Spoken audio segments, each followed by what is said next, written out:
വന്യമൃഗശല്യം സാധാരണക്കാരായ മനുഷ്യരുടെ ജീവനും സ്വത്തിനും എത്ര കണ്ട് ഭീഷണി ഉയർത്തുന്നു എന്നത് മാസങ്ങളായി കേരളം ചർച്ച ചെയ്തുകൊണ്ടിരിക്കുകയാണ്. പക്ഷേ അപ്പോഴും പ്രായോഗികമായി ഈ പ്രശ്നത്തിന് ഒരു പരിഹാരം ഉണ്ടാകുന്നില്ല എന്നതാണ് ആശങ്ക വർദ്ധിപ്പിക്കുന്നത്.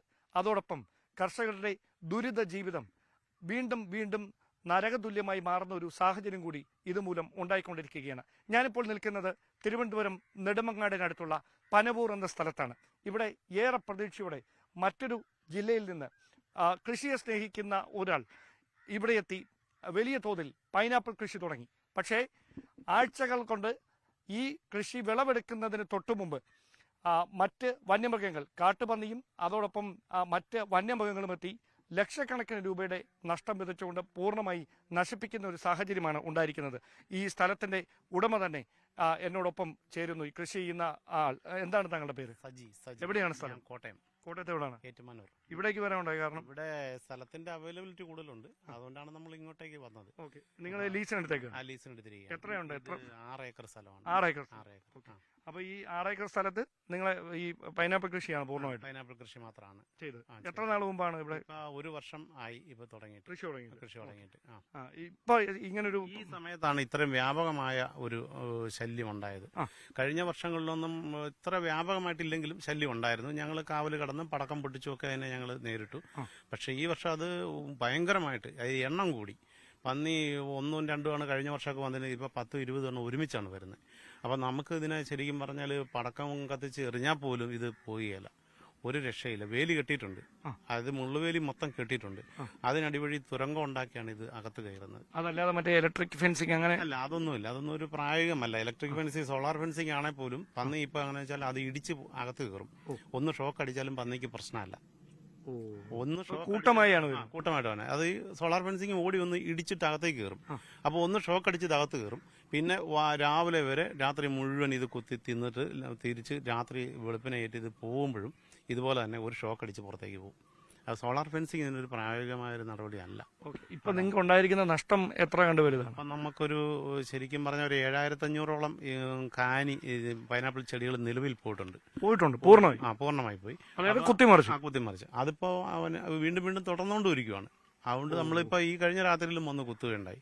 അപ്പൊ അത് വീണ്ടും ഇതിങ്ങനെ വന്ന് ഇത് ശല്യം ചെയ്തുകൊണ്ടേയിരിക്കുന്നു. നമുക്കത് വലിയ നഷ്ടമായിരുന്നു. 5 ലക്ഷം രൂപയ്ക്ക് മേളിൽ നമുക്കിപ്പോ ഇതിനകത്ത് നഷ്ടമുണ്ട്. അപ്പൊ ഈ കൃഷി വകുപ്പിന്റെ ഭാഗത്തു നിന്നൊക്കെ ഏത് തരത്തിലാണ് നിങ്ങൾക്ക്? വകുപ്പിന്റെ ഭാഗത്തു നിന്ന് നല്ല സഹകരണമാണ്. അവരിപ്പോ അതിന്റെ അടുത്ത നടപടികളൊക്കെ എടുക്കാനുള്ള എല്ലാ കാര്യങ്ങളും ചെയ്തിട്ടുണ്ട്.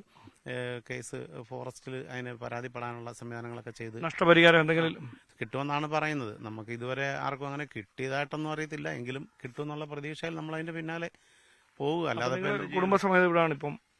തീർച്ചയായിട്ടും. ഞാനിവിടെ ഒറ്റയ്ക്ക് ഇവിടെ താമസിക്കുക. വാടകയ്ക്ക് ഒരു വീടെടുത്തിട്ട് വെഞ്ഞാറമുട്ടി താമസിക്കുന്നത്. എന്നിട്ട് ഇവിടെ എനിക്കൊരു 3-4 സ്ഥലങ്ങളിലായിട്ട് കുറേയധികം കൃഷിയുണ്ട്.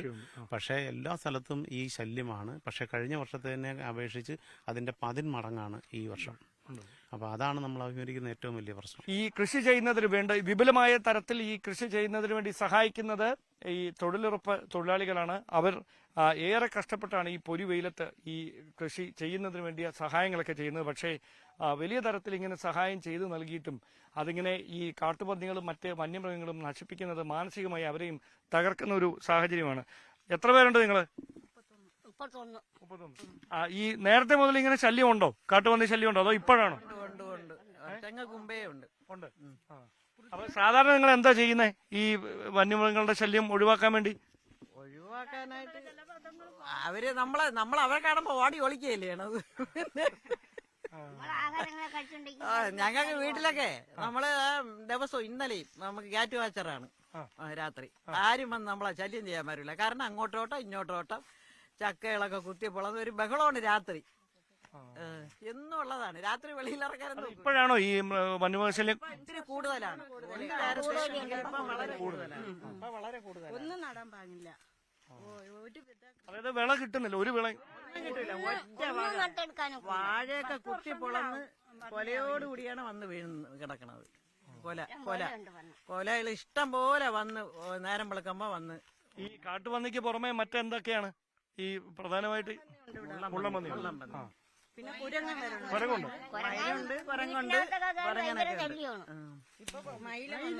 മയിലും ഉണ്ട്. അത് ആദ്യമായിട്ടാണല്ലേ മയില്? മയില് നേരത്തെ വരും, എന്നാലും വലിയ കുഴപ്പമില്ല. ഇന്നലെ എന്റെ രണ്ട് മുറ്റത്ത് വന്ന് ഞാരിയൊക്കെ ഇട്ട് കൊടുത്ത്, അത് പിന്നെ വലിയ ശല്യമൊന്നും ഇല്ലല്ലോ, ഇട്ട് കൊടുത്ത് കഴിച്ചു കൊണ്ട് പോയി. അപ്പൊ ഇത് തന്നെ ഒഴിവാക്കാൻ നിങ്ങൾ എന്താ പടക്കം പൊട്ടിക്കുക? എന്താ ചെയ്യുന്നത് സാറിന്? ചെയ്യൂല, നമ്മള് സൗണ്ട് ഉണ്ടാക്കും, പിന്നെ വേലിയൊക്കെ മറിച്ചിട്ടോണ്ട് കയറും. ഇതാണ്ട് ഇത് തന്നെ പന്നി കയറുന്നതാണ് ഈ വേലിക്കടി കൂടെ ശരി ശരി. ഈ സ്ഥലം, ഈ കൃഷി സ്ഥലം ഉൾപ്പെടുന്ന വാർഡിന്റെ മെമ്പർ കൂടി എന്നോടൊപ്പം ചേരുന്നത്. എന്താണ് താങ്കളുടെ പേര്? എന്റെ പേര് പനവൂർ ഷറഫ്. ഷറഫ് എന്ന്. ഓക്കെ. ഇത് എത്ര നാളായി ഇവിടെ ഇങ്ങനെ ഈ ശല്യം തുടങ്ങിയിട്ട് വന്യമൃഗങ്ങൾ? നിരന്തരമായി ഉണ്ട്. പന്നി നേരത്തെ ഉണ്ട്, ഇപ്പോഴും ഉണ്ട്. ഇപ്പത്തെ കൂടുതലായിട്ട് പന്നിയുടെ ശല്യം കൂടുകയാണ്. പാവപ്പെട്ട ആളുകൾ കൃഷി ചെയ്യുന്നതെല്ലാം നശിപ്പിച്ചുകൊണ്ടിരിക്കുകയാണ്. പന്നി മാത്രമല്ല, മയിലുണ്ട്, കുരങ്ങുണ്ട്, പിന്നെ മുള്ളം പന്നിയുണ്ട്. ഇങ്ങനെ നിരന്തരമായി കൃഷിക്കാരെ വളരെയധികം ബുദ്ധിമുട്ടിച്ചുകൊണ്ടിരിക്കുകയാണ്. അല്ല, ഇവിടുത്തെ ആളുകൾ സാധാരണ ഈ കൃഷിക്കാർ തന്നെയാണല്ലോ. കൃഷിക്കാർ ഇവിടെ ഈ ഏരിയയിലെല്ലാം കൃഷിക്കാരാണ്. അദ്ദേഹം പുതിയതായിട്ട് വന്നെടുത്ത് ചെയ്യുന്ന കൃഷിക്കാണ്. ഓക്കെ. അല്ല, അപ്പൊ ഈ വിള നശിക്കുന്ന ഒരു സാഹചര്യം വന്നാൽ ദൈനംദിന ജീവിതത്തെ ബാധിക്കത്തില്ല? ബാധിക്കും, എല്ലാവരെയും ബാധിക്കുന്നുണ്ട്. എന്താണ് നിങ്ങൾക്ക് ഈ പഞ്ചായത്തിനെ സംബന്ധിച്ച് പഞ്ചായത്തില് ഫണ്ട് വളരെ കുറവാണ്. നമുക്ക് പന്നിയെ നശിപ്പിക്കണം എന്ന ഉദ്ദേശം പഞ്ചായത്തിനുണ്ട്, പക്ഷേ അതിനുള്ള സാമ്പത്തിക കുറവ് പഞ്ചായത്തിനുണ്ട്. അതുകൊണ്ടാണ് അതിൽ നിന്ന് ഒഴിവായി നിൽക്കുന്നത്. ഓക്കെ. എന്തായാലും ആ വിഷയത്തിലൊരു മറുപടി തരാൻ ഇവിടുത്തെ കൃഷി ഓഫീസർക്ക് തന്നെ കഴിയുമെന്നാണ് വിചാരിക്കുന്നത്. ഷഹന എന്നോടൊപ്പം ചേരുന്നു. ഇത് വലിയ തരത്തിലൊരു പ്രശ്നമായി മാറിയിരിക്കുകയാണ്. ലക്ഷക്കണക്കിന് രൂപയുടെ നഷ്ടമുണ്ടാകുന്നു. പ്രായോഗികമായിട്ട് നമുക്ക് എന്താണ് ചെയ്യാൻ പറ്റുന്നത് ഈ പ്രശ്നം പരിഹരിക്കുന്നതിന് വേണ്ടി? നിലവിലൊരു ശാശ്വതമായൊരു പരിഹാരം ഇപ്പോഴും നിലവിലുണ്ട് എന്ന് നമുക്ക് പറയാൻ കഴിയില്ല. എങ്കിലും പലരും ഇപ്പോഴും സോളാർ വേലി അങ്ങനെയുള്ള കാര്യങ്ങളെയാണ് ആശ്രയിക്കുന്നത്. അപ്പോൾ ഒരുപാട് കർഷകർ ഈ ഒരു കൃഷിയിൽ നിന്ന് പിന്നോട്ട് പോകുന്നതിനുള്ള കാരണം എന്ന് പറയുന്നത് ഈ വന്യജീവി ആക്രമണം തന്നെയാണ്. നല്ല രീതിയിൽ താല്പര്യത്തോടെ ഈ മേഖലയിൽ നിന്നവരും ഇതിൽ നിന്ന് ഇപ്പോൾ പിന്നോക്കം പോകുന്നതിന്റെ പ്രധാന കാരണം വന്യജീവി ആക്രമണം. അല്ല, ഇതിനകത്ത് ഈ വനം വകുപ്പ് നേരത്തെ പറഞ്ഞിരുന്നത് ഈ കാട്ടുപന്നി ശല്യം രൂക്ഷമായാൽ അതിനെ വെടിവെച്ചു കൊല്ലാം പ്രത്യേക അനുമതി വാങ്ങിയെന്നാണ്. അപ്പൊ അങ്ങനെ ഒരു പ്രായോഗികമായ മാർഗങ്ങളൊന്നും ഇവിടെ നടപ്പിലാക്കാൻ കഴിയാത്ത സാഹചര്യം എന്തെങ്കിലും ഉണ്ടോ? കൂടുതലും പഞ്ചായത്ത് തലത്തിൽ ആണ്. അപ്പോൾ ആ ഒരു നടപടി ഷൂട്ടർമാരെ വെച്ച് ആ ഒരു രീതിയിൽ പഞ്ചായത്തിന്റെ ഭാഗത്തു നിന്നാണ് കൂടുതലും ആ ഒരു രീതി. ഇപ്പോൾ നമ്മൾ നിലവിലിപ്പോൾ സോളാർ വേലി പദ്ധതി ഇപ്പോൾ നമ്മൾ ചെയ്യാൻ ഉദ്ദേശിക്കുന്നുണ്ട്. ഈ വരുന്ന വർഷത്തിൽ ഒരുപാട് കർഷകർ ഈ ഒരു പരാതി പറഞ്ഞത് കാരണം സബ്സിഡി നിരക്കിൽ കൃഷി ചെയ്യുന്നവർക്ക് സോളാർ വേലി, കൃഷിയിടത്തിൽ സോളാർ വേലി അനുവദിച്ച് നൽകുന്നതിന് വേണ്ടിയുള്ള പദ്ധതികൾ നമ്മളിപ്പോൾ ആസൂത്രണം ചെയ്തിട്ടുണ്ട്. അതിനപ്പുറത്തേക്ക് ഇവർക്ക് നഷ്ടപരിഹാരം എന്തെങ്കിലും കൃഷി വകുപ്പിന്റെ ഭാഗത്തുനിന്ന് ചെയ്തു കൊടുക്കാനുള്ള എന്തെങ്കിലും നടപടികളിലേക്ക്? ഇൻഷുറൻസ് ചെയ്ത കർഷകർക്ക് അതും വലിയൊരു രീതിയിൽ ഏകദേശം പൂർണ്ണമായിട്ടുള്ളൊരു കൃഷിനാശം ഉണ്ടാവുകയാണെങ്കിലാണ് ആ ഒരു രീതിയിൽ നമുക്കൊരു സഹായം കൊടുക്കാം. കൂടുതലും ഇപ്പോൾ വനംവകുപ്പിലേക്ക് തന്നെയാണ് നേരിട്ടുള്ള അപേക്ഷ പോകുന്നത്. ഈ സമാനമായ പ്രശ്നം നേരിടുന്ന ഒരുപാട് കർഷകർ കാണും. ഈ ഇൻഷുർ ചെയ്യുക എന്ന് പറഞ്ഞാൽ തുടക്കത്തിൽ കൃഷി ചെയ്യുന്നതിന് മുമ്പ് തന്നെ പല വിളകൾക്ക് ഓരോ സമയമുണ്ട്. ആ ഒരു കാലപരിധിക്കകത്ത് ആ വിളകൾ ഇൻഷുർ ചെയ്താൽ അവർക്കുള്ള നാശനഷ്ടം, അത് പല രീതിയിലുള്ള നാശനഷ്ടങ്ങൾ പൂർണ്ണമായിട്ടും ആ തുക കിട്ടുമോ? അതോ ഇപ്പോ കാട്ടുപന്നിയുടെ ആക്രമണമാണെങ്കിൽ ഏകദേശം പൂർണ്ണമായ രീതിയിലുള്ളൊരു കൃഷിനാശമാണ് പറയുന്നത്. അപ്പോൾ അങ്ങനെ സംഭവിച്ചാൽ അതിന്റെ ഒരു ഗുണം ഉണ്ടാവും. എന്തായാലും വലിയ തരത്തിൽ ഈ കൃഷിയിലേക്ക് അല്ലെങ്കിൽ കൃഷി ചെയ്യാൻ താല്പര്യപ്പെടുന്നവർക്ക് കൂടി ആശങ്കയാകുന്ന തരത്തിലാണ് ഈ പനവൂരിലെ കാഴ്ചകൾ. കാരണം ഈ 5 ലക്ഷം രൂപയുടെയൊക്കെ നഷ്ടം ഒരു കർഷകനെ സംബന്ധിച്ച്, ഒരുപാട് പ്രതീക്ഷയോടെ കൃഷി ചെയ്യുന്ന കർഷകനെ സംബന്ധിച്ചത് താങ്ങാൻ പറ്റുന്നതിലും അധികമാണ്. അത് ഒരാൾക്ക് മാത്രം നേരിടുന്ന ഒരു ദുരനുഭവം അല്ല എന്നതാണ് എടുത്തു പറയേണ്ടുന്ന കാര്യം. ഈ പ്രശ്നം പരിഹരിക്കുന്നതിന് വേണ്ടി എന്ത് നടപടി മുമ്പോട്ട് വെക്കണമെന്നാണ് നിങ്ങളുടെയൊക്കെ ഒരു താല്പര്യം? നമ്മളെ താല്പര്യം എന്ന് പറയുന്നത് ഇതേപോലെ വലിയ വലിയ കൃഷി ചെയ്യുന്ന തോട്ടങ്ങളിൽ അവർക്ക് ഈ പന്നിയെ നശിപ്പിക്കുന്നതിനുള്ള ഒരു അവസരം കൊടുത്തു കഴിഞ്ഞാൽ അവർക്ക് കുറച്ചുകൂടെ മെച്ചപ്പെട്ട രീതിയിൽ അതിനെ നേരിടാൻ വേണ്ടി കഴിയും. അതായത് പൊതുവേ ഈ പ്രദേശത്തുള്ള കൃഷിക്കാരെല്ലാം എല്ലാ കൃഷികളും മതിയാക്കുന്ന ഒരു രീതിയാണ്. അതായത് പന്നിശല്യവും മുള്ളം പന്നിശല്യവും മയിലിന്റെ ശല്യവും കരുതി അപ്പൊ അവര് ഈ പ്രദേശത്തുള്ള എല്ലാം ഇപ്പൊ തരിശു ഭൂമിയായി കാട് കയറി കിടക്കുന്ന ഒരു അവസ്ഥ. പ്രധാനപ്പെട്ട ഒരു കൃഷി എന്താണ് ഇവിടെ ഈ കൈതയ്ക്ക് പുറമെ കൈതയ്ക്ക് പുറമെ ഉള്ളതെന്ന് വെച്ചാൽ ഇടയ്ക്ക് റബ്ബർ, നേരത്തെ വാഴ, കമുക്, ചേന, ചേമ്പ്, കാച്ചിൽ അങ്ങനെയൊക്കെ ഉള്ള ഇതുണ്ടായിരുന്നു. അത് നിശേഷം ഇപ്പം ഇല്ല. ഈ പന്നി, ഈ മുള്ളം പന്നി കാരണം അങ്ങനെയുള്ള കൃഷി ഇപ്പം ആരും ചെയ്യുന്നില്ല. റബ്ബർ പുതുതായിട്ട് റബ്ബർ മുറിക്കുന്ന സ്ഥലത്ത് റബ്ബറും വയ്ക്കുന്നില്ല. റബ്ബറിന്റെ മൂടും ഫുള്ള് പന്നി ഇടിച്ച് കളയുന്ന ഒരു ഇതുള്ളതുകൊണ്ട് അതും വയ്ക്കുന്നില്ല. അതായത് പൊതുവേ കൃഷി മൊത്തത്തിൽ ഇപ്പം നഷ്ടമായ ഒരു അവസ്ഥയിലോട്ട് പോവുകയാണ്. അപ്പോൾ അതിനൊരു ഈ വന്യമൃഗ ശല്യത്തിനെതിരെ ശാശ്വതമായ പരിഹാരം കാണുന്നതിനുള്ള നടപടി ഗവൺമെൻറ് അതിനെങ്ങനെയാണ് ചെയ്യാൻ പറ്റുന്ന ആ രീതി അനുസരിച്ച് ചെയ്യണമെന്നാണ് അതുമായി ബന്ധപ്പെട്ട് പറയാനുള്ളത്. ഓക്കെ, സജി, ഏറ്റവും ആശങ്കപ്പെടുത്തുന്ന ഒരു കാര്യം എന്ന് പറയുന്നത് നിങ്ങൾ ലോൺ എന്തെങ്കിലും എടുത്തിട്ടുണ്ടായിരുന്നു? തീർച്ചയായിട്ടും 1 കോടി രൂപയ്ക്ക് മേലെ ലോൺ ഉണ്ടെങ്കിൽ 1 കോടി രൂപയ്ക്ക് ഈ കൃഷി പലയിടത്തായി ചെയ്യുന്നത്. തീർച്ചയായിട്ടും. അപ്പൊ അതൊക്കെ തന്നെ പെൻഡിങ്. കോവിഡ് കാലത്ത് നമുക്ക് വലിയ നഷ്ടമുണ്ടായി, അതിന്റെ ബാധ്യതകളെല്ലാം നിൽക്കുകയാണ്. അതിന് പുറമെയാണ് ഇപ്പൊ ഈ ശല്യം ഇങ്ങനെ വരുന്നത്. എനിക്ക് പറയാനുള്ളത്, ഇത് ശരിക്കും പറഞ്ഞാൽ ഇതിനെ കൊല്ലാനുള്ള അനുവാദം ജനങ്ങൾക്ക് എല്ലാവർക്കും കൊടുക്കണം. അല്ലാതെ വളരെ ചുരുങ്ങിയ ഈ ഒരു വരുമാനത്തിന് വേണ്ടിയിട്ട് 1500 രൂപയാണ് പഞ്ചായത്തിൽ നിന്ന് കൊടുക്കുന്നത്. പല പഞ്ചായത്തിൽ നിന്നും മറ്റു പല പഞ്ചായത്തിൽ നിന്നും ഒരു പന്നിയെ കൊല്ലാൻ. അതൊന്നും ഒരിക്കലും മുതലായില്ല, ഒരാളും അതിന് മെനക്കെടിയല്ല. അവരൊരു പേരിന് 3-4 പന്നിയെ കൊന്നിട്ട് അത് എടുത്ത് പത്രത്തെ പടം വന്ന് ആ പരിപാടി നടത്തും. ഒരു പന്നിയെ കൊല്ലുമ്പോൾ 1000 പന്നി വീതം ഉണ്ടായിക്കൊണ്ടിരിക്കുകയാണ്. അതാണ് നമ്മൾ അഭിമുഖീകരിക്കുന്ന ഏറ്റവും വലിയ പ്രശ്നം. ഇത് നിയമം മാറണം. അതായത് പന്നിയെ കൊല്ലാനായിട്ട് പൊതുജനം കർഷകൻ അനുവാദം കൊടുക്കണം. ആ രീതിയിൽ നിയമം ഉണ്ടായെങ്കിൽ മാത്രമേ ഇതിനൊരു പരിഹാരമുള്ളൂ. ഇല്ലെങ്കിൽ നമ്മൾ ഭാവിയിൽ അനുഭവിക്കാൻ പോകുന്നത്, ഇപ്പം തന്നെ തിരുവനന്തപുരം ജില്ലയിൽ മാത്രം പറഞ്ഞാൽ 1000 ഏക്കർ സ്ഥലം വെറുതെ കിടക്കുന്നുണ്ട്. 1000 ഏക്കർ, അത് ഒരുമിച്ചുള്ളതല്ല. ഓരോ വ്യക്തിക്കും 10, 20, 30 സെന്റ് സ്ഥലം കൃഷി ചെയ്യാൻ പറ്റുന്ന സ്ഥലമുണ്ട്. അവർക്ക് ചെയ്യാനുള്ള മനസ്സുണ്ട്, അതിനുള്ള ആരോഗ്യമുണ്ട്, അതിനുള്ള സംവിധാനങ്ങളുണ്ട്. പക്ഷേ ചെയ്യാൻ പറ്റിയില്ല. അതായത് മനുഷ്യന്റെ ആയുസ് വെറുതെ പോവുകയാണ്. മനുഷ്യന്റെ എന്നാ പറയുന്നത്, അതെല്ലാം വെറുതെ, മനുഷ്യന്റെ കഴിവ്, മനുഷ്യന്റെ എല്ലാം വെറുതെ. മനുഷ്യരെന്നിട്ട് ഒരു പണിയും ചെയ്യാതെ വീട്ടിലിരിക്കേണ്ട അവസ്ഥ വരികയാണ്. അപ്പൊ നിങ്ങൾക്ക് ഈ ബാങ്കിൽ നിന്ന് എന്തെങ്കിലും മൊറട്ടോറിയം അങ്ങനെ എന്തെങ്കിലും? ഇല്ലെന്ന്. മൊറട്ടോറിയം എന്ന് പറഞ്ഞാൽ എന്താ അതിന്റെ അർത്ഥം? മൊറട്ടോറിയം വെറും തട്ടിപ്പാണ്. അതായത് മൊറട്ടോറിയം നമ്മളെ വീണ്ടും വീണ്ടും വലിയ ബാധ്യതയിലേക്ക് കൊണ്ട് എത്തിക്കുകയാണ്. അതിലും അത് തരാതിരിക്കുകയാണ്. മൊറട്ടോറിയം ഒരു പ്രയോജനമില്ല. അപ്പൊ പിന്നെ ഈ നഷ്ടം നികത്താൻ അല്ലെങ്കിൽ എങ്ങനെ ഇതിനെ നേരിടും നിങ്ങൾ? ഇങ്ങനെയാണ് കർഷകർ ആത്മഹത്യ ചെയ്യുന്നത്. ഉള്ള കാര്യം പറയാം. ഇങ്ങനെയാണ് കർഷകർ ആത്മഹത്യ. മൊറട്ടോറിയം എന്ന് പറഞ്ഞാൽ നമുക്ക് ഇപ്പോൾ കൊടുക്കണ്ട, അതിന്റെ പലിശയും കൂടെ കൂട്ടി 6 മാസം കഴിഞ്ഞ് കൊടുത്താൽ മതി എന്നുള്ളതാണ്. അതാണ് മൊറട്ടോറിയം. അതുകൊണ്ട് നമുക്ക് താൽക്കാലിക ആശ്വാസം, പിന്നീട് വലിയ കെടുതിയാവും. പിന്നെ തീർച്ചയായിട്ടും ഒരു സംശയം വേണ്ട.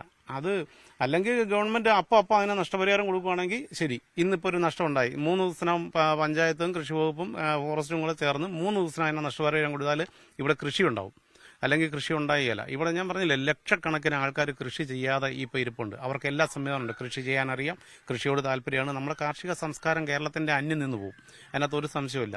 ഈ രീതിയിലാണ് മുമ്പോട്ട് പോകണമെങ്കിൽ കേരളത്തിന്റെ പരമ്പരാഗതമായ കാർഷിക സംസ്കാരം അന്യം നിന്ന് പോകും. അതിനകത്ത് യാതൊരു സംശയവും വേണ്ട. നിങ്ങൾ ഈ എന്തെങ്കിലും നിവേദനങ്ങൾ, അതായത് നിങ്ങൾക്ക് ഇതിനെ കൊല്ലാനുള്ള അനുവാദം തരണമെന്ന് പറഞ്ഞാൽ എന്തെങ്കിലും നിവേദനം കൊടുക്കും, അങ്ങനെ എന്തെങ്കിലും നടപടി? അങ്ങനെയൊന്നും നമ്മൾ ഇപ്പം എനിക്ക് മുമ്പേ പല കർഷകരും അതിനൊക്കെ വേണ്ടി ശ്രമിച്ചിട്ടുണ്ട്. ഒരാൾക്കും ഒരു അനുവാദം കൊടുത്തു. ഇതിപ്പം കൃത്യമായിട്ട് ഗർഭിണി പന്നിയെ കൊല്ലാൻ പാടില്ല, മുലയൂട്ടുന്ന പന്നിയെ കൊല്ലാൻ പാടില്ല. ഇതൊന്നും നോക്കി പന്നിയെ കൊല്ല, ഇതൊക്കെ ഉട്ടോപ്യൻ നിയമങ്ങളാണ്. ഇതൊക്കെ പണ്ടേ നമ്മുടെ നിയമങ്ങളൊക്കെ മാറേണ്ട കാലം കഴിഞ്ഞ്. നമ്മുടെ നിയമങ്ങൾ മനുഷ്യന് ജീവിക്കാൻ തക്ക സാഹചര്യത്തിൽ അതിനനുസരിച്ച് നിയമങ്ങൾ മാറണം. ഇപ്പോൾ ഇവിടെ എല്ലാ സാങ്കേതിക വിദ്യകളും ഉണ്ട്, AI ടെക്നോളജി എല്ലാം വരുന്നുണ്ട്. ഇതൊന്നും കർഷകന് പ്രയോജനപ്പെടുകയില്ല. ഇതൊക്കെ മറ്റ് വ്യാവസായിക താല്പര്യങ്ങൾക്ക് വേണ്ടി വഴിമാറിപ്പോവുകയും അല്ലെങ്കിൽ പാവപ്പെട്ട ജനങ്ങളെ ഈ ഉപദ്രവിക്കാൻ വേണ്ടി മാത്രമായിട്ടാണ് മാറുന്നത്. അല്ലാതെ ഇങ്ങനെയുള്ള ഒരു രീതിയിൽ കൃഷിയിലേക്കോ ഈ മൃഗങ്ങളുടെ ശല്യത്തിനോ ഇതിനൊന്നിനും. എത്രയോ പേര് മൃഗങ്ങൾ 333 പേരാണ്ടാണ് മരിച്ചത് വന്യമൃഗങ്ങളുടെ ആക്രമണം കൊണ്ട് കഴിഞ്ഞ 5 വർഷം കൊണ്ട് കേരളത്തിൽ മാത്രം. ഇതിന് എത്ര പേര് മരിക്കണം? ഇപ്പം നമുക്ക് രാത്രി പന്നിയുടെ അടുത്ത് ചെല്ലാൻ പറ്റത്തില്ല ഒറ്റയ്ക്ക്. പന്നി നമ്മളെ കുത്തും. അത് കുഞ്ഞുങ്ങളായിട്ട് വരുന്ന പന്നിയാണ്, ഉറപ്പായിട്ടും നമ്മളെ കുത്തും. പല പ്രാവശ്യം നമ്മളൊക്കെ തലനാരഴയ്ക്ക് രക്ഷപ്പെട്ടവരാ. നമ്മുടെ ഈ വീടും കുടുംബമൊക്കെ പണയം വെച്ചിട്ടാണ് ഇത്രയും പൈസ മുടക്കി നമ്മൾ ഈ കൃഷി ചെയ്യുന്നത്. നമുക്ക് യാതൊരുവിധ പ്രൊട്ടക്ഷനും ഇല്ല, നമുക്ക് യാതൊരു ആനുകൂല്യവും ഇല്ല. ഇത് അട്ടർ ഫെയിലിയർ ആണ്. നമ്മുടെ ഈ മൃഗങ്ങളെ എതിർക്കുന്ന നമ്മുടെ നിയമ സംവിധാനങ്ങൾ അട്ടർ ഫെയിലിയർ ആണ്. അതായത് ഒരു നിയമപ്രശ്നങ്ങളിലേക്ക് കൂടിയാണ്. ജനങ്ങളുടെ ജീവനും സ്വത്തിനും സുരക്ഷിതത്വം ഏർപ്പെടുത്തേണ്ട നിയമങ്ങൾ അതേ ജനങ്ങൾക്ക് തന്നെ ഏത് തരത്തിലാണ് ദുസ്സഹമായ ജീവിത സാഹചര്യങ്ങൾ സമ്മാനിക്കുന്നത് എന്നതിന് നേർസാക്ഷ്യമായി മാറുകയാണ് ഈ പനവൂരിൽ നിന്ന് കണ്ട ഈ ദയനീയമായ കാഴ്ചകൾ. സമാനമായ ദുരിതങ്ങൾ, അതായത് നിയമത്തിൽ പൊളിച്ചെഴുത്ത് വേണമെന്ന ആവശ്യം ഇപ്പോൾ ഉയരാൻ തുടങ്ങിയതല്ല. ഒരുപാട് നാളായി കേരളത്തിന്റെ നാനാഭാഗങ്ങളിൽ നിന്ന് ആത്മഹത്യയിലേക്കും കടക്കണിയിലേക്കും ഒക്കെ നീങ്ങുന്ന കർഷകർ ആദ്യം മുതൽ തന്നെ ആവർത്തിച്ച് പറയുന്ന കാര്യമാണ് നിയമങ്ങളിൽ കൃത്യമായ പൊളിച്ചെഴുത്ത് വേണമെന്ന്. അവിടെ എന്തുകൊണ്ട് ആ പ്രായോഗികമായ തടസ്സങ്ങൾ നിലനിൽക്കുന്നു എന്നത് വലിയൊരു ചോദ്യം കൂടിയായി മാറുകയാണ്. ഇത് ഈ പനവൂരിൽ ഈ ഒരു വാർഡിൽ മാത്രം ഒതുങ്ങുന്ന ഒരു പ്രശ്നമല്ലല്ലോ. 16 വാർഡുണ്ട്. പുതിയതായിട്ട് ഒരു വാർഡും കൂടെ ചേർത്ത് 16 വാർഡുണ്ട്. 16 വാർഡിലും ഇതേ ശല്യം ഉണ്ട്. ഈ കൃഷി വകുപ്പിന്റെ മറ്റൊരു ഓഫീസർ കൂടി നമ്മളോടൊപ്പം ചെയ്യുന്നു. ഈ പേരെന്താണ് താങ്കളുടെ? സജി. ഓക്കെ, താങ്കൾ ഈ പനവൂർ കൃഷി ഓഫീസറാണ്? കൃഷി അസിസ്റ്റന്റാണ്. ഓക്കെ. ഈ ഫെൻസിങ് പൂർണ്ണമായി പ്രായോഗികമല്ലാത്ത ഒരു സാഹചര്യം വന്നാൽ പിന്നെ ഉള്ള ഒരു പോംവഴി എന്താണിത്? ചെയിൻ ലിങ്ക് ചെയ്യുന്നുണ്ട്. സോളാർ ഫെൻസിങ് അല്ലാതെ ചെയിൻ ലിങ്ക് എന്ന് പറയുന്നിട്ടൊരു 5 അടി പൊക്കത്തിന് മൊത്തത്തിൽ നെറ്റ് ഫെൻസിങ് ചെയ്യുന്ന ഒരു സംവിധാനമുണ്ട്. അങ്ങനെ ഉണ്ടെങ്കിൽ അതിൽ തന്നെയും സോളാർ ഫെൻസിനേക്കാളും കുറച്ചുകൂടെ ബെറ്ററാണ്, ചിലവ് കൂടുതലാണ്. എന്നിട്ട് തന്നെയും ഈ മുള്ളം പന്നി ഉണ്ടല്ലോ, ഇത് അടിയിൽ കൂടെ തുരന്ന് കയറുന്ന ഒരു സുവിശേഷമുണ്ട്. അപ്പോൾ അത് അങ്ങനെ ഒരു ഇത് ഇവിടെ ഉണ്ട് ഇതിനകത്ത്. നിങ്ങൾ ഈ പ്രദേശവാസി തന്നെയാണ്? പ്രദേശവാസിയാണ്. കൃഷിയുണ്ട്. സ്വന്തമായിട്ട് കൃഷി ചെയ്യുന്നു. ഈ സാഹചര്യത്തിൽ ഇപ്പോൾ ഒന്നും ചെയ്യാക്കാത്ത കണ്ടീഷനാണ്. കാരണം എന്തായിരുന്നു കൃഷിയുണ്ട്? എനിക്ക് എല്ലാ കൃഷിയുണ്ട്. പിന്നെ ചെറുധാന്യങ്ങളായ ചേമ്പ്, കാച്ചില്, ചേന, പിന്നെ മരിച്ചിനി ഉണ്ടായിരുന്നു. ഈ പറഞ്ഞ പോലെ തന്നെ എല്ലാം പന്നി നശിപ്പിക്കുകയാണ്. അത് പന്നി മാത്രമല്ല, മുള്ളം പന്നിയുണ്ട്, മയിലുണ്ട്, കുരങ്ങനുണ്ട്. ഒരു തെങ്ങിൽ പോലും ഒരു വെള്ളയ്ക്ക പോലും ഇല്ല. ഇത് എത്ര നാളെ ഇങ്ങനെ ദുസ്സഹമായിട്ട് രൂക്ഷമായിട്ട് കുറേ വർഷങ്ങൾ കൊണ്ട് രൂക്ഷമായി തന്നെ നടക്കുകയാണ്. കാരണം വൈകുന്നേരമൊക്കെ ഇവിടെ പന്നി എപ്പോഴും ഉണ്ട്. അത് മാത്രമല്ല, കഴിഞ്ഞ ഒരു മാസം മുമ്പ് ഈ മെയിൻ റോഡിൽ ഒരു വലിയ ആക്സിഡന്റ് ഉണ്ടായി. സ്ഥിരം ഇവിടെ ആക്സിഡന്റ് ഉണ്ടാകുന്നുണ്ട്. ബൈക്കിൽ പോയി പന്നി എടുത്ത് ചാടി അയാളെ 2 പല്ല് പോയി, കൈ ഒടിഞ്ഞു, ഷോളർ വിട്ടുപോയി. അങ്ങനെ പിന്നെ അത് മാത്രമല്ല, ഒരു വർഷങ്ങൾക്ക് മുമ്പ് ഒരാൾ മരണപ്പെട്ടിട്ടുണ്ട്. അപകടങ്ങളൊക്കെ ഒരുപാട് നടക്കുന്നുണ്ട് ഈ പന്നിയുടെ ശല്യം കൊണ്ട്. രാത്രിയും പിന്നെ പകലൊക്കെ തന്നെ, പകൽ സമയത്ത് ഈ പന്നിയെ ഇടയ്ക്കിടയ്ക്ക് കാണാറുണ്ട്. അതൊരു സാമൂഹിക പ്രശ്നമായി മാറുകയാണ്. അപ്പൊ നിങ്ങൾ സാധാരണ ഈ പ്രശ്നം ഇങ്ങനെ രൂക്ഷമാകുമ്പോൾ എന്താണ് ഈ അനുമതി വാങ്ങി കൊല്ലാനുള്ള? എവിടെ കൊല്ലാം? 1-2 കൊന്നിട്ട് കാര്യമില്ലല്ലോ. ബൾക്കായിൽ വരുന്നത് കൂട്ടമായിട്ടാണ് വരുന്നത്. 1-2 കൊന്നിട്ട് കാര്യമില്ല. കാരണം 1-2 നമുക്ക് എന്തെങ്കിലും ചെയ്ത് അതിനെ കൊല്ലുകയോ അല്ലെങ്കിൽ വേറെ എന്തെങ്കിലും ചെയ്യാം. പക്ഷേ ഈ കൂട്ടമായി വന്നു കഴിഞ്ഞാൽ എന്ത് ചെയ്യാനൊക്കും? ഇനി ഞാൻ അവിടെ റബ്ബർ തൈ വെച്ചിട്ടുണ്ട്. കാരണം കഴിഞ്ഞ ദിവസം കയറി കുറേ പൊളിച്ചു കളഞ്ഞു. അതുപോലെ വാഴ കൃഷിയുണ്ട്. വാഴ കംപ്ലീറ്റ് ഇടിച്ച് തകർത്തിട്ടേക്കാണ്.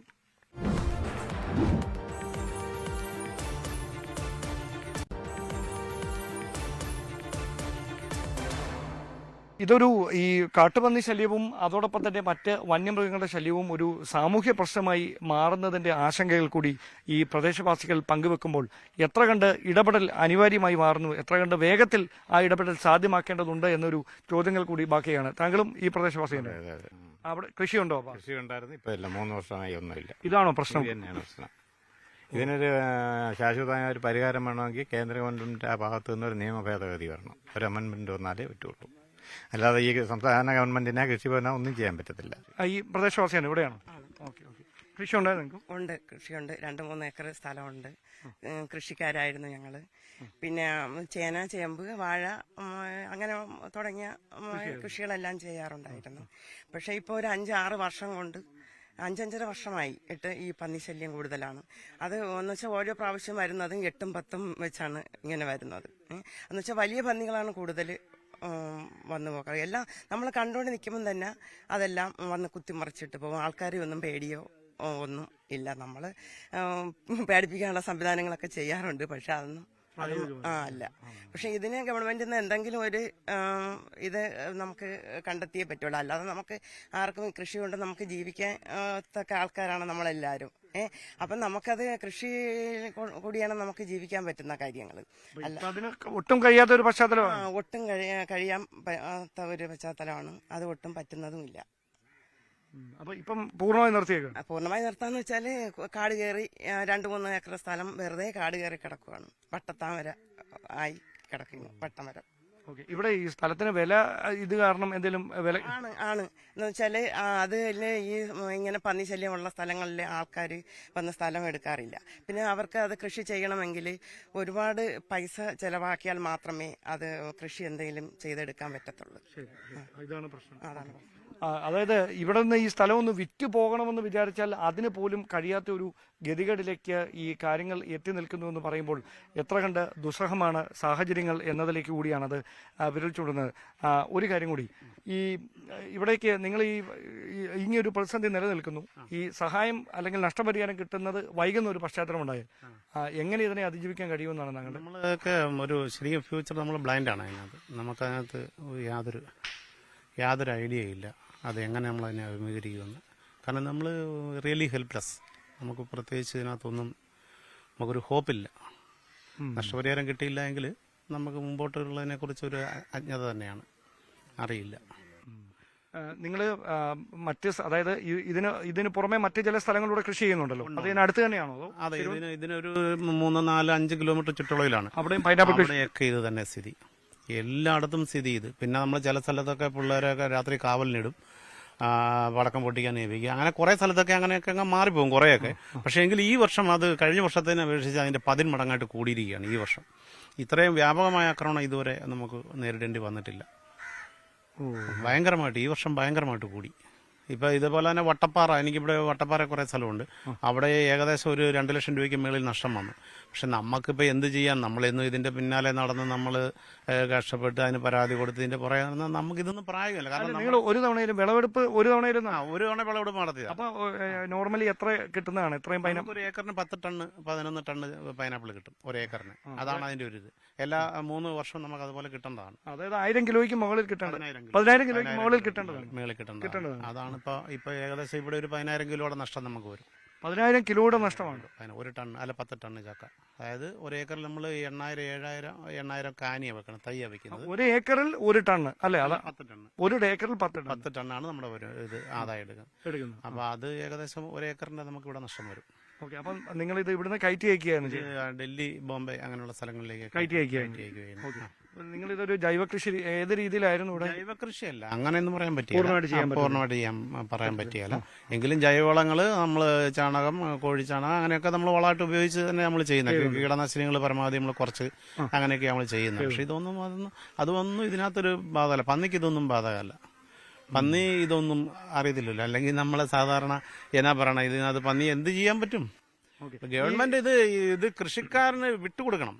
അതായത് ഇവിടെ പൊതുജനത്തിന് ഇതിനെ ഉന്മൂലനം ചെയ്യാൻ പൊതുജനത്തിന് അനുവാദം കൊടുക്കണം. അല്ല, അങ്ങനെ കൊടുക്കുന്ന മാത്രമേ ഇതിനകത്ത് നടപടി ഉണ്ടാവൂ. അങ്ങനെ കൊടുക്കുന്ന സാഹചര്യം വന്നാൽ ഇതിനെ എങ്ങനെ നശിപ്പിക്കാൻ കഴിയുമെന്നോ നിങ്ങൾ? ഇത് നമുക്ക് വിഷം വെച്ചോ അല്ലെങ്കിൽ പല രീതിയിലോ അല്ലെങ്കിൽ ഇതിനകത്ത് ഏത് രീതിയിലൊക്കെ കൊന്നൊടുക്കുക, അത് പൊതുജനം പല രീതിയിൽ അത് ചെയ്യും. അങ്ങനെ ചെയ്തെങ്കിലേ ഇതിനകത്തൊരു ഭാവിയിലെങ്കിലും ഒരു പ്രതീക്ഷയുള്ളൂ. പൊതുജനം മൊത്തം ഇതിനെ പ്രിവെന്റ് ചെയ്യാനുള്ള അനുവാദം ഗവൺമെന്റ് കൊടുക്കണം. അല്ലാതെ 3-4 ഷൂട്ടർമാരെ വെച്ചാൽ ഞാൻ പറഞ്ഞില്ല, ഒരു പഞ്ചായത്ത് 8-10 പന്നി പിടിക്കും. ആ 8 പിടിക്കുമ്പോൾ 8000 ഉണ്ടാവും. അത് ഭാവിയിൽ വരാൻ പോകുന്ന അടുത്ത വർഷങ്ങൾ നോക്കിക്കോളൂ. ഇപ്പൊ ഞാൻ പറഞ്ഞ വവ്വാലുകൾ പണ്ട് കേരളത്തിൽ ഈ വലിയ വവ്വാലുകൾ 1-2 ഒക്കെ ഒരു ദിവസം കാണാനുണ്ടായിരുന്നുള്ളൂ. ഇന്ന് വൈകുന്നേരമായ 3:30 കഴിയുമ്പോൾ വവ്വാലിന്റെ ശല്യം കാരണം നമുക്ക് ഈ പേരക്കായോ ഒരു വാഴച്ചുണ്ടയിൽ ഒരു തേൻ പോലും ഒരു അണ്ണാൻ പോലും കിട്ടിയല്ല. അതാണ് അവസ്ഥ. ഒരു അണ്ണാൻ കുഞ്ഞ് കുടിക്കുന്നതാണ് വാഴച്ചുണ്ടിന്റെ തേൻ. അതുവരെ വലിയ വവ്വാലുകൾ വന്ന് കുടിക്കുക. ഇതിന്റെ എണ്ണം, ഈ വന്യമൃഗങ്ങളുടെ എണ്ണം പെരുകുക. ലക്ഷക്കണക്കിനായി ഇപ്പോൾ വവ്വാലുകൾ. ഇപ്പോൾ ഒരു നിപ്പ എവിടെയെങ്കിലും ഉണ്ടായാൽ മതി, വവ്വാല് തൊട്ടു പറഞ്ഞ് ഈ ഫ്രൂട്ട് പഴവർഗ്ഗങ്ങളുടെ മുഴുവൻ കച്ചവടം പൊളിഞ്ഞു പോകും. മനസ്സിലായില്ലേ? അതെല്ലാം കർഷകർക്ക് നഷ്ടം വരുന്നത്. ഒരു നിപ്പയുടെ പേര് കേട്ടാൽ ഈ പഴവർഗ്ഗങ്ങളുടെ മുഴുവൻ കച്ചവടങ്ങളിൽ നിന്ന് പോകും. കച്ചവടക്കാർ പിന്നെ അടിക്കുകയില്ല. എന്തു ചെയ്യും? ഈ വന്യമൃഗങ്ങൾ ഇതാണ്. ഈ ഓരോ ജീവികളുമായിട്ട് വരും. ഇപ്പോൾ കുറുക്കനുണ്ട്, കണ്ടമാനം പെരുകി കുറുക്കൻ, കാട്ടുമാക്കാനുണ്ട്, മരപ്പട്ടിയുണ്ട്. ഇതെല്ലാം വന്യമൃഗങ്ങളാണ്. ഉടുമ്പ്, കീരി, പിന്നെ ഈ പറയുന്ന മയില്, മുള്ളംപന്നി, ഇതൊന്നും ആരും പറയുന്നില്ല. മുള്ളംപന്നി, കുരങ്ങ്, ഇതൊന്നും ആരും പറയുന്നില്ല. പക്ഷേ ഇതൊക്കെ ഭീമാകാരമായ വിധത്തിൽ ഇതിന്റെ എണ്ണം പെരുകിക്കൊണ്ടിരിക്കുക. ഇതിനൊക്കെ ശാശ്വതമായൊരു നടപടി, വളരെ കണ്ണിങ് ആയിട്ടുള്ള തീരുമാനങ്ങൾ ഗവൺമെന്റ് എടുത്തില്ലെങ്കിൽ നമ്മുടെ ഇവിടെ ഇനി കൃഷി ഉണ്ടായില്ല. അപ്പൊ ഈ കൃഷി ചെയ്യാൻ ആഗ്രഹിക്കുന്നവർക്ക് ഈ കൃഷി വകുപ്പിന്റെ ഒരു പ്രതിനിധി എന്നുള്ള നിലയിൽ എങ്ങനെയാണ് നമ്മൾ ഇങ്ങനെ ഈ വലിയൊരു ബൾക്കായിട്ടൊരു കൃഷി ചെയ്യാനാണ് താല്പര്യപ്പെടുന്നതെങ്കിൽ ഇങ്ങനെയുള്ള പ്രശ്നങ്ങൾ ഒഴിവാക്കാൻ എന്ത് ചെയ്യാൻ പറ്റുമെന്നാണ് കരുതുന്നത്? നഷ്ടപരിഹാരം ഒക്കെ ലഭിക്കുന്നതിന് തടസ്സം വരാതിരിക്കാൻ പരമാവധി നമ്മൾ ഇങ്ങനെ വരുന്ന കൂടുതലും ഇപ്പോൾ വനം വകുപ്പ് വഴി തന്നെയാണ് അപേക്ഷിക്കുന്നത്. അപ്പോൾ അങ്ങനെയുള്ളവർക്ക് നമ്മൾ വെരിഫൈ ചെയ്തിട്ട് അതിന് ശുപാർശ ചെയ്തുകൊണ്ടുള്ളൊരു സർട്ടിഫിക്കറ്റ് ഒക്കെ കൊടുക്കുന്നുണ്ട്. പിന്നെ ഈ ഇൻഷുർ ചെയ്യാനുള്ള നടപടികൾ എവിടെയാണ്? അത് കൃഷിഭവനിൽ തന്നെ അക്ഷയ വഴി നമ്മുടെ സൈറ്റിൽ ചെയ്യാൻ പറ്റും. ഓൺലൈനായിട്ട് തന്നെ ചെയ്യാൻ പറ്റും. കൃഷിഭവനിൽ സമീപിച്ച് അതിന്റെ സ്റ്റെപ്പുകൾ എന്താണെന്നുള്ളത് അവർക്ക് കർഷകർക്ക് പറഞ്ഞു കൊടുക്കുന്നതായിരിക്കും. ഇൻഷുർ ചെയ്യുന്നതിന്റെ സ്റ്റെപ്പുകളൊക്കെ. ഇത് ഈ പ്രദേശത്ത് വ്യാപകമായിട്ട് ഈ ഒരു പ്രശ്നമുണ്ടല്ലേ? ഈ ഒരു ഒറ്റപ്പെട്ട ഒരു പ്രശ്നമല്ലേ ഇത്? അല്ല, പൊതുവെ വർഷങ്ങളായിട്ട് എനിക്ക് തോന്നുന്നു കേരളം ഒട്ടാകെയുള്ളൊരു പ്രശ്നം തന്നെയാണ്. അതിവിടെ കുറച്ചുകൂടി ഇപ്പൊ രൂക്ഷമായി. അതെ, ഇപ്പോ ഒരു വർഷം കഴിയുന്തോറും ഇതിന്റെ രൂക്ഷത കൂടി വരും. കൃഷി ചെയ്യാൻ ആഗ്രഹിക്കുന്നവരെയോ നിലവിൽ കൃഷി ചെയ്തിരിക്കുന്നവരെയോ ഒന്നും ആശങ്കപ്പെടുത്തുന്നതിന് വേണ്ടിയിട്ടല്ല ഈ ദുരിത കാഴ്ചകൾ ഞങ്ങൾ പ്രേക്ഷകരിലേക്ക് എത്തിക്കുന്നത്. ഇനിയും ഇത്തരം സംഭവങ്ങൾ ഉണ്ടാകുമ്പോൾ അതിന്റെ ആഘാതം കുറയ്ക്കാൻ എന്തൊക്കെ നടപടികൾ കൂടി സ്വീകരിക്കാൻ കഴിയും എന്ന കാര്യത്തിൽ കൂടി ഒരു വ്യക്തത ഉണ്ടാകേണ്ടതുണ്ട്. സാർ ഈ വലിയൊരു പ്രതിസന്ധിയാണ് കർഷകർ ഇതുമായി ബന്ധപ്പെട്ട് നേരിടുന്നത്. ഒരുപക്ഷെ രണ്ടറ്റം കൂട്ടുമുട്ടിക്കാൻ പാടുപെടുന്നവർക്ക് ഇരട്ടി ദുരിതം സമ്മാനിക്കുകയാണ് ഈ ഒരു വന്യമൃഗങ്ങൾ ശല്യം. അപ്പോൾ ഈ സാധാരണ ഇപ്പം കൃഷി ചെയ്യാൻ ആഗ്രഹിക്കുന്ന ഒരാൾക്ക് നമുക്ക് ഇങ്ങനെയുള്ള പ്രതിസന്ധികളെ അതിജീവിക്കാൻ, ഈ നഷ്ടപരിഹാരം കിട്ടുന്നതിലെ തടസ്സമടക്കം അതിജീവിക്കാൻ എന്താണ് പ്രായോഗികമായി ചെയ്യുന്നത്? എല്ലാ കാർഷിക വിളകൾക്കും വിള ഇൻഷുറൻസ് സ്കീമുണ്ട്. അത് ഓരോ വിളകൾക്കും പ്രത്യേകം പ്രീമിയം എമൗണ്ടും കാര്യങ്ങളും ഒക്കെയാണ്. അത് ഇപ്പോൾ ഓൺലൈൻ വഴിയാണ്, എയിംസ് എന്നുള്ള സോഫ്റ്റ്വെയർ വഴി എല്ലാ കാർഷിക വിളകൾക്കും ഇൻഷുർ ചെയ്തിട്ട് അതിന്റെ നഷ്ടപരിഹാരം അവർക്ക് നികത്താൻ കഴിയുന്നതാണ്. ഇപ്പം നമ്മൾ ഫെൻസിംഗ് ഒക്കെയാണ് പറയുന്നത്. സോളാർ ഫെൻസിങ്ങും ചെയിൻ ലിങ്ക് എന്നും പറഞ്ഞ 2 ഫെൻസിങ്. ഈ ചെയിൻ ലിങ്ക് കുറച്ചുകൂടെ പ്രായോഗികമാണ്. കോസ്റ്റ് കൂടുതലാണ്. അതിനെന്തെങ്കിലും സബ്സിഡി ചെയ്യുമോ കൃഷി വകുപ്പിന്റെ? കഴിഞ്ഞ വർഷം ഡിപ്പാർട്ട്മെന്റ് സബ്സിഡി തന്നായിരുന്നു. കുറച്ച് ടാർഗറ്റ് ഫണ്ട് അനുസരിച്ച് കുറച്ച് ടാർഗറ്റ് ഓരോ കൃഷിഭവനും തരത്തുള്ളൂ. അതനുസരിച്ച് കുറച്ച് പേർക്ക് കൊടുത്തു. സോളാർ ഫെൻസിങ് ആണെങ്കിൽ ഇപ്പം നമ്മൾ അടുത്ത വർഷത്തേക്ക് ഒരു 16 ഏക്കർ ഏരിയ ചെയ്യാനായിട്ടുള്ള ഒരു പ്രോജക്റ്റ് വെച്ചിട്ടുണ്ട്. ഈ പഞ്ചായത്തിൽ 16 ഏക്കർ ചെയ്യാനുള്ള പ്രോജക്റ്റ് വെച്ചിട്ടുണ്ട്. അപ്പോൾ അതിൽ കൂടി അവർക്ക് ഇത്രയും 16 ഏക്കർ ഏരിയ നമ്മൾ കവർ ചെയ്ത് സോളാർ ഫെൻസിങ് ചെയ്യും അടുത്ത വർഷം, ഈ 25-26 സാമ്പത്തിക വർഷത്തിൽ. നമ്മുടെ നാടിന്റെ പൈതൃകം നിലനിർത്തുന്നത് കേരളത്തിന്റെ മഹത്തായ കാർഷിക സംസ്കാരമാണ്. പക്ഷേ ആ കാർഷിക സംസ്കാരത്തെ നെഞ്ചോട് ചേർത്ത് മണ്ണിൽ പണിയെടുക്കാൻ ഇറങ്ങുന്ന ലക്ഷക്കണക്കിന് കർഷകരുടെ ആശങ്ക ഇരട്ടിയാക്കുന്ന തരത്തിലുള്ള വാർത്തകളാണ് വന്യമൃഗ ശല്യം മൂലം ഓരോ ദിവസവും സംസ്ഥാനത്തിന്റെ വിവിധ ഭാഗങ്ങളിൽ നിന്ന് റിപ്പോർട്ട് ചെയ്യേണ്ടി വരുന്നത്. അതിനിടയിലാണ് ഈ തിരുവനന്തപുരത്തെ ഈ കൊച്ചു ഗ്രാമമായ പനവൂരിൽ നിന്നും ഈ ദുരിത കാഴ്ചകൾ ഞങ്ങൾ പ്രേക്ഷകരിലേക്ക് എത്തിക്കുന്നത്. ഒരു കാര്യം ഉറപ്പാണ്, ഈ വാർത്ത കാണുന്ന, ഈ ദുരിത കാഴ്ചകൾ നേരിൽ കാണുന്ന അല്ലെങ്കിൽ ഇത് വാർത്തയിലൂടെ കാണുന്ന അധികാരികൾ കൃത്യമായ ഒരു ഇടപെടൽ നടത്താൻ തയ്യാറായില്ലെങ്കിൽ തരിശുഭൂമിയായി മാറുന്ന സ്ഥലങ്ങളുടെ എണ്ണം അടിക്കടി ഇവിടെ പെരുകും. അത് വലിയ തരത്തിൽ അവശ്യ സാധനങ്ങളുടെ വില വർധനവിലേക്ക് തന്നെ വഴിവെക്കുമെന്ന കാര്യത്തിൽ സംശയമൊന്നും വേണ്ട. അധികാരികളുടെ കണ്ണു തുറക്കുമെന്ന പ്രതീക്ഷയോടെ നിർത്തുന്നു. നമസ്കാരം.